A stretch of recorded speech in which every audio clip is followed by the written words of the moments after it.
арак ичкен адам эртеси күнү башы ооруйт, андан дагы көп арак ичет, достору келип айтат да, башың жазып калат, ичип ал депчи. Андан кийин адам ошо аракка көрүнүп кетет. Андан көрө биз ата-энебизди бул жаман кылып атат деп, ошондон жакшы таасир алышыбыз керек. Өзүбүздү ойлонушубуз керек. Жакшы. Урматтуу кыздар, урматтуу жигиттер, силер ошол кимди эсиңизге, мисалы, ата-энеңер идеалдыбы, же жагайыңарбы, же досторуңарбы, ошолорду айтсаңар, балким ошолорго көмүл тутканыңар бар, мисалы, булардын жүрүш турушу, сүйлөгөнү, же болбосо ичпейт, чекпейт, мындай сөзүңөрдү тактап айтканда бир жыйынтыктап, топ кылсаңар, уже буюрса жыйынтыктоо жагына да келип калат. Агай.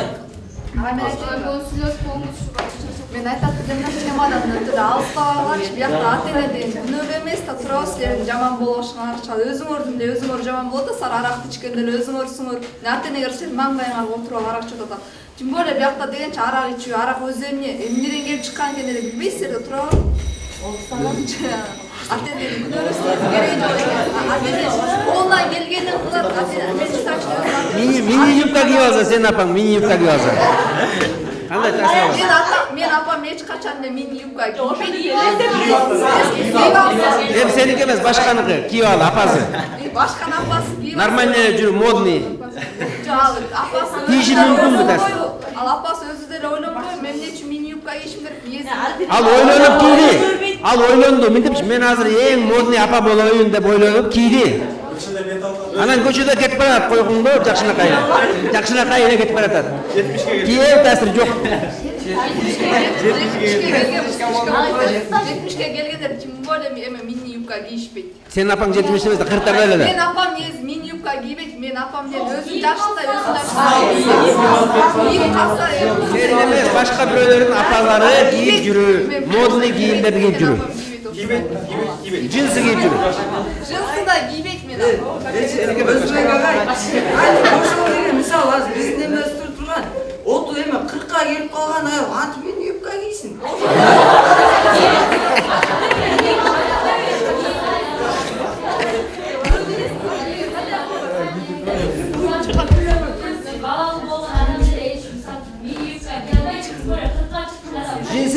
Джинсы.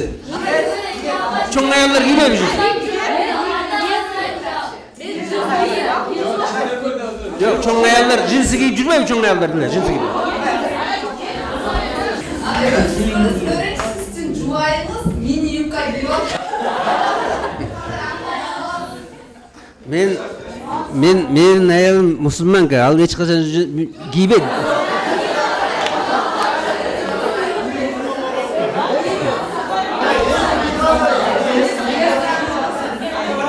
Кийип калса анын файлында жок, ал анын файлында жок. Ал программировать калган, кийбейт.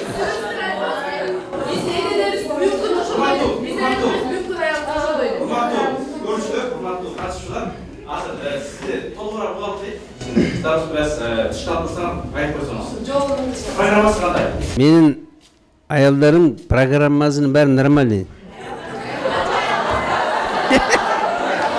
Алар эч качан алардын оюна да келбейт. Мен джинсы кийин же мини юбка кийин оюна да келбейт.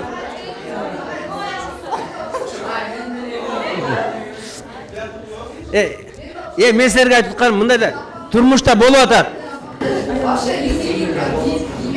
Даже джинсы ишкашкан джинсыда кийбейт. Мен ошо мен жооп бергенде сиз кайра өзүңүз жооп берип атасыз. Менин да эмем бар. Ошо сиз оюңузду Мен сенин апаң кийген жок. Бирок кээ бир апалар кийип атат. Джинсы кийип жүрөт. Кээ бир апалар джинсы кийип жүрөт. Мини юбка кийип жүрөт. Маечкалар менен жүрөт. 40тагы аялдар азыр модный деп кийип жүрөт, культурный деп. Ичип атат акырындан, тамеки чегип атат, дагы башка болот. Ошолор, мисалы, ошолор ата-энелер. Ошолордун таасири тийбейт. Мен сенин апаң эмес, башкалар. Ата-энелер жөнүндө айтам. Ата-энелер. Булар ата-энелер уже. Ана тийбейт дегенде кыска 30 секундтан айтсаңар.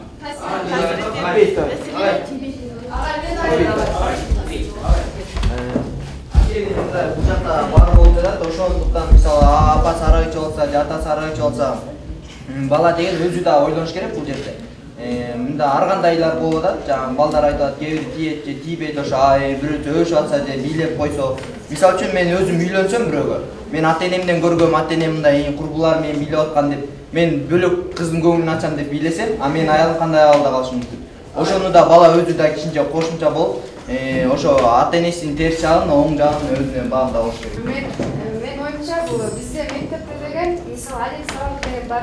Ошондо ким кандай жолдо жүрүш керек экенин билдирет да. Мисалы менин ата-энем эгерде ошентип бийлеп аткан болсо, аяштары менен мен ойлойм да, бул жаман нерсе экенинчи, терс көрүнүш.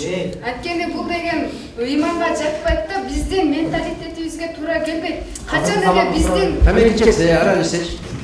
менин ата-энемде мисалы ара ичүү деген андай эме башка аш тойго баруу деген жок да. Мисалы биздин үйдө андай болбойт. Ден рождения жаңы жыл. Өткөзбөйбүз биздин үйдөчү. А бирок мен атам деген таменти тартат. А бирок менин инилерим биз аны көрөбүз, бирок анын жаман экенин билебиз дагы. Биз андай жолго барбайбыз да бизге. Жанагы аялдар жанакындай жабышкан юбка кийип жүргөн сөзсүз түрдө бул балага жана көчөдө кетип атканда кыздарга да таасир этет. Анткени бул аял мини юбка жанакындай шыңдар кийип жүрөт, а эмне үчүн мен кие албайм деп. Азыр урматтуу замандаштар, урматтуу телекөрүүчүлөр, биз өтөйүн деп калдык. Андыктан оюңарды жыйынтыктап, топтоп, сөзүңөрдү кайталабай турсаңар. Азыр силерге бардыгыңарга барабыз, буюрса. Анан ушул силерде адеп сабагында ушул туура тарбия кандай берип атат, ошолорго да бир аз токтолуп өтсөңөр.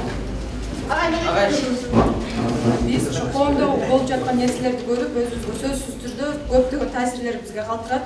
Себеби деген биз ошо коом менен көрүп, адамдар менен баарлашып отуруу аркылуу өзүбүзгө биз ак жана кара, жакшы менен жаманды айырмалай билүүгө үйрөнөбүз. Ал эми ошо биз көчөдө ушундай кийинип аткан кыздарды, аялдарды көрсөк, бизге сөзсүз түрдө таасир этет. Анткени жакшы адам эч качан ошондой юбкаларды кийип, эч качан тамеки чегип, эч качан арак ичпейт. Ошон үчүн биздин ар бирибиздин жашообуз өз колубузда, өзүбүздүн максатыбыз түз, багытыбыз түз болсо, биз келечекте жакшы адамдардан болобуз.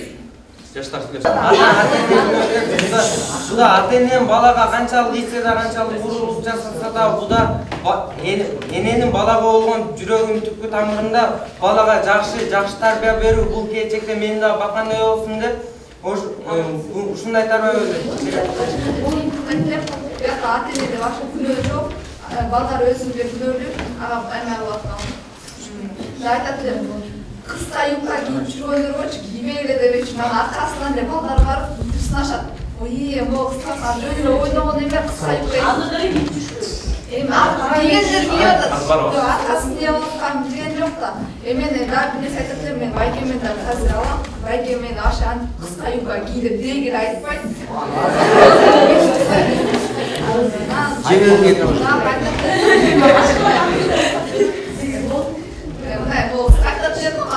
Sen özün uyumadın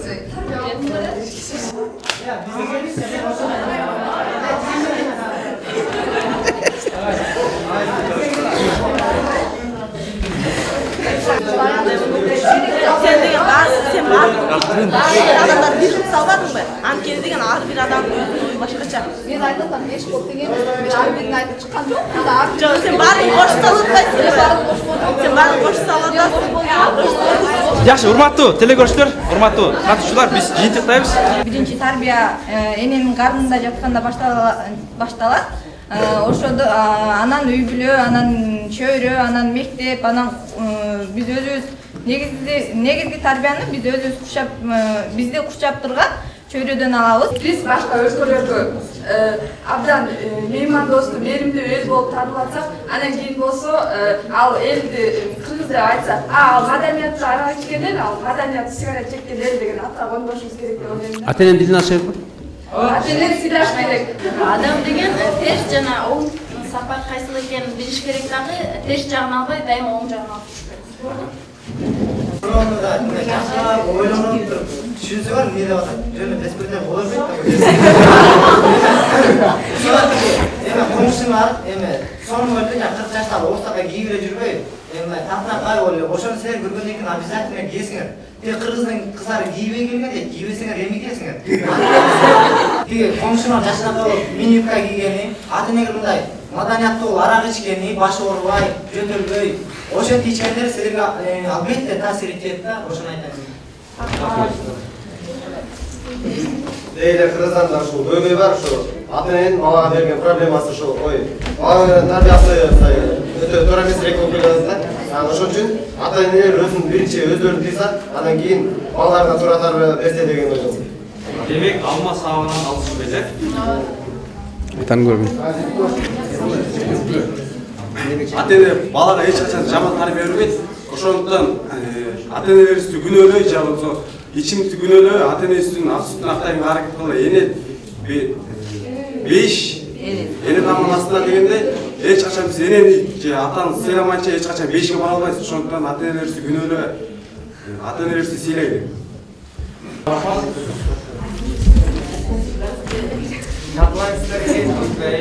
Жолда ким таңдап бериш керек деген суроого мен жооп берип кетет элем да, акыркы жыйынтыктадачы. Туура жолду бул ислам дини гана жооп берет. Бизге жол берет. Анан могу жерде айтып өттү, бул бир кыз 50% ата-эне, 50% коомчулук депчи. Жок, мен ага каршымын. 95% ата-эне, 5% мектеп тарбиялайт. Себеби мектепте басканды, турганды, жазганды анан сүйлөгөн үйрөтөт да бизге. Ал эми ишибиздеги ыймандуулуусу бул ата-эне деш керек да биринчи очередде. Анан дагы эгер сен де балдарың жакшы болсун десең, анда өзүң жакшы бол. Эң биринчи. Демек эң биринчи үлгүлүү болушубуз керек, өзүбүз болушубуз керек. Анан акыркы эмеде сен дагы түңүлбөстүн жолундасың. Сен дагы жараткандын колундасың. Аракет кыл, көп оку, Алладан күт, аруу тилек ойлоруң тургандасың. Урматтуу телекөрүүчүлөр, анда биздин тараптарыбызга жыйынтыктоо сөз кезегин берсек, андан кийин жыйынтыктарын жыйынтык. Өзү негизи эң чоң жоопкерчилик балдар тарбиялоодо ата-энеде.